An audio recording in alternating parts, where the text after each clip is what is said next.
अस्सलामुअलैकुम वरहमतुल्लाहि वबरकातुहू। आऊज़ु बिल्लाहि मिनश शैतानिर रजीम। बिस्मिल्लाहिर रहमानिर रहीम। रब्बि इश्रह ली सदरी व यस्सिर ली अमरी वहलुल उक़दतम मिन लिसानी यफ़क़हू क़ौली।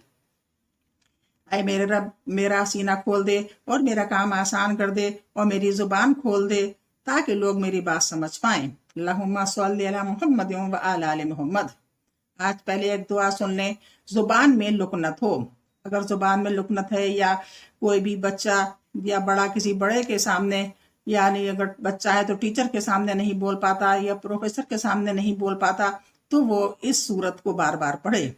रब्बि इश्रह ली सदरी व यस्सिर ली अमरी वहलुल उक़दतम मिन लिसानी यफ़क़हू क़ौली। रब्बि इश्रह ली सदरी व यस्सिर ली अमरी वहलुल उक़दतम मिन लिसानी यफ़क़हू क़ौली। ये सूरह त्वाहा की 25वीं आयत है। 28वीं सूरत है सूरह त्वाहा और इसकी 25वीं आयत है। ऐ मेरे परवरदिगार, मेरा सीना खोल और मेरा काम आसान कर दे और मेरी जुबान की गिरह खोल दे ताकि लोग मेरी बात अच्छी तरह समझ पाएं। इस्लामी तारीख का आज जिक्र है नबी सल्लल्लाहु अलैहि वसल्लम की कत्ल की नाकाम साजिश। आज ही इस्लामी तारीख में इसी का जिक्र है कि नबी सल्लल्लाहु अलैहि वसल्लम के कत्ल की कुरैशों ने नाकाम साजिश करी और कोशिश करी। कुरैश को जब मालूम हुआ कि मोहम्मद सल्लल्लाहु अलैहि वसल्लम हिजरत करने वाले हैं तो इनको बड़ी फिक्र हुई कि अगर मोहम्मद सल्लल्लाहु अलैहि वसल्लम भी मदीने चले गए तो इस्लाम जड़ पकड़ जाएगा, फिर वो अपने साथियों के साथ मिलकर हमसे बदला लेंगे और हमें हिलाक कर देंगे। इस बिना पर उन्होंने कुसै बिन इख्तलाफ के घर, जो दारुल नदवा के नाम से मशहूर था, साजिश के लिए जमा हुए। इसमें हर कबीले के सरदार मौजूद थे। सभी ने आपस में ये तय किया कि हर कबीले का एक एक शख्स जमा हो और सब मिलकर तलवारों से हुजूर सल्लल्लाहु अलैहि वसल्लम का खात्मा कर दें। नाउजुबिल्लाह। इस फैसले के बाद उन्होंने रात के वक्त रसूल अल्लाह सल्लल्लाहु अलैहि वसल्लम के मकान को घेर लिया और उस इंतजार में रहे कि जब मोहम्मद सल्लल्लाहु अलैहि वसल्लम सुबह को नमाज के लिए निकलेंगे तो तलवारों से इनका खात्मा कर देंगे। मगर अल्लाह ताला ने रसूल अल्लाह सल्लल्लाहु अलैहि वसल्लम को कुरैश की इस साजिश से बाखबर कर दिया। इसीलिए रात को अपने बिस्तर पर हजरत अली रजी अल्लाह अन्हा को लिटाकर सूरह यासीन पढ़ते हुए और इनके सरों पर मट्टी डालते हुए इनके सामने से गुजर गए और अल्लाह ताला ने इनकी आंखों पर पर्दा डाल दिया। इन लोगों को कुछ भी खबर ना हुई। सुबह को जब उन्होंने हजरत अली रजी अल्लाह अन्हा को बाहर निकलते देखा तो बहुत शर्मिंदा हुए। हुजूर सल्लल्लाहु अलैहि वसल्लम का मोजज़ा, बकरी का दूध देना। हजरत अब्दुल्ला बिन मसूद रजी अल्लाह अन्हु फरमाते हैं कि वह मुकामे जिहाद में उक़बा बिन अबी मुईत की बकरियां चरा रहा था। इतने में मोहम्मद सल्लल्लाहु अलैहि वसल्लम और हजरत अबू बकर रजी अल्लाह अन्हा हिजरत करते हुए मेरे पास पहुंचे और कहने लगे, तुम हमको दूध पिला सकते हो? मैंने कहा, ये बकरियां मेरे पास अमानत हैं, मैं इनका दूध कैसे पिला सकता हूँ? तो फरमाया, अच्छा ठीक है, इतना तो करो कि जिस बकरी ने अभी तक बच्चा नहीं जना इसको ले आओ। तो मैंने ऐसी बकरी हाजिर कर दी। आप सल्लल्लाहु अलैहि वसल्लम ने इसके थनों पर जैसे ही हाथ फेरा, थनों में दूध भर आया।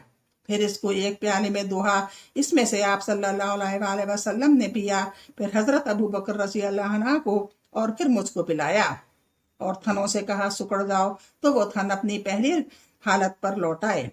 तिबरानी कबीर 8374। एक फर्ज के बारे में, सिजदा साफ करना। रसूल अल्लाह सल्लल्लाहु अलैहि वसल्लम ने फरमाया, जब तुम में से किसी को नमाज में भूल चूक हो जाए तो सिजदा साफ करे। फायदा, अगर नमाज में कोई वाजिब भूल से छूट जाए या वाजिबात और फराइज में से किसी को अदा करने में देर हो जाए तो सिजदा साफ करना वाजिब है, इसके बगैर नमाज नहीं होती। सिजदा साफ तो सबको करना आता ही होगा। जैसे कि मान लीजिए कोई हम नियत, जिस नियत की नमाज में, जैसे मान लीजिए 4 फर्ज की नियत है या 2 की है, किसी उसमें कोई भी, चाहे हमारी 2 गलतियां हो गई हो या 1 गलती हो गई हो, चाहे 3 गलतियां हो गई हो, सबके लिए एक ही साहब होता है। साहब ऐसा होता है जैसे कि हमने 2 सिजदे किए, कुरान वो पढ़ा, तैयात पढ़ी, अशहदुल्लाह पढ़ा, दुआ पढ़ी, एक सिजदा कर लिया, फिर 2 सिजदे करे और फिर दोनों सिजदे बाद में करे इसके। اس طریقے سے بھی ہوتا ہے. پھر اس طریقے سے بھی ہوتا ہے کہ دونوں سجدے ہم نے پوری نماز پڑھ لی، پھر ہم نے 2 سجدے کر لیے اور پھر سلام پھیر لیا. اس طریقے سے بھی ہوتا ہے. کئی طریقے سے سجدہ صاحب ہوتا ہے، مگر سجدہ صاحب کرنا ضروری ہے. اگر ہم کچھ بھول گئے ہیں تو سجدہ صاحب نہیں کریں گے تو ہماری نماز نہیں ہوگی. ایک سنت کے بارے میں، بارش کے لیے دعا مانگنا. رسول اللہ صلی اللہ علیہ وآلہ وسلم نے بارش کے لیے ہاتھ اٹھا کر یہ دعا مانگی: اللہم اللہم اللہم اغشا اللہم اغشا اللہم اغشا. ترجمہ: اے اللہ ہمیں بارش عطا فرما، اے اللہ ہمیں بارش عطا فرما، اے اللہ ہمیں بارش عطا فرما. بخاری 1014. ایک اہم عمل کی فضیلت: گھر سے وضو کر کے مسجد جانا. رسول اللہ صلی اللہ علیہ وآلہ وسلم نے فرمایا: جب تم میں سے کوئی گھر سے وضو کر کے مسجد آئے تو گھر لوٹنے تک اسے نماز کا ثواب ملتا ہے. مستدرک 744. ایک گناہ کے بارے میں، کافر ناکام ہوں گے. قرآن میں اللہ تعالیٰ فرماتا ہے: بے شک جو لوگ کافر ہو گئے اور دوسروں کو بھی اللہ کے راستے سے روکا اور ہدایت ظاہر ہونے کے بعد اللہ کے رسول کی مخالفت کی تو یہ لوگ اللہ کے دین کو ذرا بھی نقصان نہیں پہنچا سکیں گے اور اللہ تعالیٰ ان کے تمام اعمال کو برباد کر دے گا. سورہ محمد 32. دنیا کے بارے میں، لوگوں کی کنجوسی.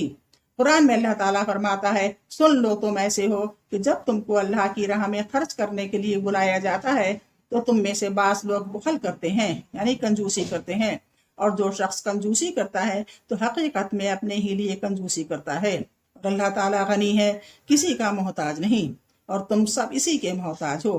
سورہ محمد 38. سورہ محمد کی 38 آیت. آخرت کے بارے میں، حوض کوثر کیا ہے؟ رسول اللہ صلی اللہ علیہ وآلہ وسلم نے فرمایا: کوثر جنت میں ایک نہر ہے جس کے دونوں کنارے سونے کے ہیں اور وہ موتی اور یاقوت پر بہتی ہے. اس کی مٹی مشک سے زیادہ خوشبودار، اس کا پانی شہد سے زیادہ میٹھا اور برف سے زیادہ سفید ہے. ترندی 3361. طب نبی سے علاج. برم سوجن کا علاج. حضرت اسما رضی اللہ عنہا کے چہرے اور سر میں برم ہو گیا تو انہوں نے حضرت عائشہ رضی اللہ عنہا کے ذریعے آپ صلی اللہ علیہ وآلہ وسلم کو اس کی خبر دی. چنانچہ حضور صلی اللہ علیہ وآلہ وسلم ان کے یہاں تشریف لے گئے اور درد کی جگہ پر کپڑے کے اوپر سے ہاتھ رکھ کر 3 مرتبہ یہ دعا فرمائی: اللہم اذہب عنہا سولہ وفاشہ بدعوت نبیک طیب المبارک المکین عندک. بسم اللہ. پھر سنیے: اللہم اذہب عنہا سوءہ وفحشہ بدعوت نبیک طیب المبارک المکین عندک. بسم اللہ. ایک بار صحیح سے اور سن لیجئے، آہستہ آہستہ. اللہم اذہب عنہا سوءہ وفحشہ بدعوت نبیک طیب المبارک المکین عندک. بسم اللہ. پھر فرمایا جائے کہہ لیا کرو. چنانچہ انہوں نے 3 دن تک یہی عمل کیا تو ان کا ورم جاتا رہا. نبی صلی اللہ علیہ وآلہ وسلم کی نصیحت. رسول اللہ صلی اللہ علیہ وآلہ وسلم نے فرمایا: تم اپنے کسی بھائی کی مصیبت پر خوشی کا اظہار مت کرو. اگر ایسا کرو گے تو ہو سکتا ہے کہ اللہ تعالیٰ اس کو اس مصیبت سے نجات دے دے اور تم کو اس مصیبت میں مبتلا کر دے. ترندی 2506. اللہ حافظ. انشاءاللہ کل اگلا ذکر ہوگا.